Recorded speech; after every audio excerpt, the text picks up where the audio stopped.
आज चाहिँ मैले चिकन ब्रेस्ट चाँदेको बनाएको छु। एकदमै मिठो भएको थियो। कहिले कहिले चाहिँ अलिकति थकाइहरू भएको बेला, क्रेभिङहरू भएको बेला चाहिँ यस्तो चटपटवाला खानेकुरा मलाई चाहिँ खान मन लाग्छ। अनि मिठो पनि एकदमै भएको थियो।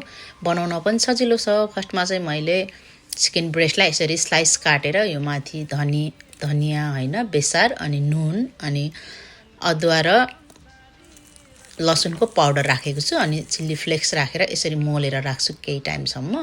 अनि यसलाई केही टाइमसम्म 10-15 मिनेटसम्म मोलेर राखेँ। त्यसपछि चाहिँ थोरै एकदमै थोरै तेल राखेर यो अघिको मोलेको मासुहरुलाई यसरी राखेको छु। अनि छोपेर पकायो भने चाहिँ एकदमै छिटो पाक्छ। अनि 5-6 मिनेट ठिक्कको हिटमा, मिडियम हिटमा यसरी पकाउँछु।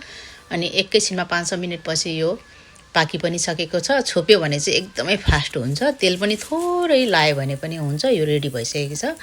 अनि यता चाहिँ मैले पोलेको टमाटरलाई यसरी राखेको छु। यो माथि नुन हल्का राखेँ अनि यो काटेको खोर्सानी राखेर यसलाई मोल्न थाल्छु। मुस्ने जे भने पनि हुन्छ। यसलाई मसिनो खालको यसरी बनाउँछु।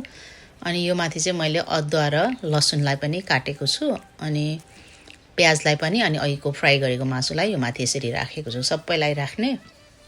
त्यसपछि जिरा र धनियाको पाउडर, भुटेको पाउडर अनि यो माथि हल्का थोरै मात्रै अलिभ ओइल राखेको छु अनि कागती राखेको छु। अब चाहिँ एकदमै राम्रोसँग मोलेर खाने काम हो।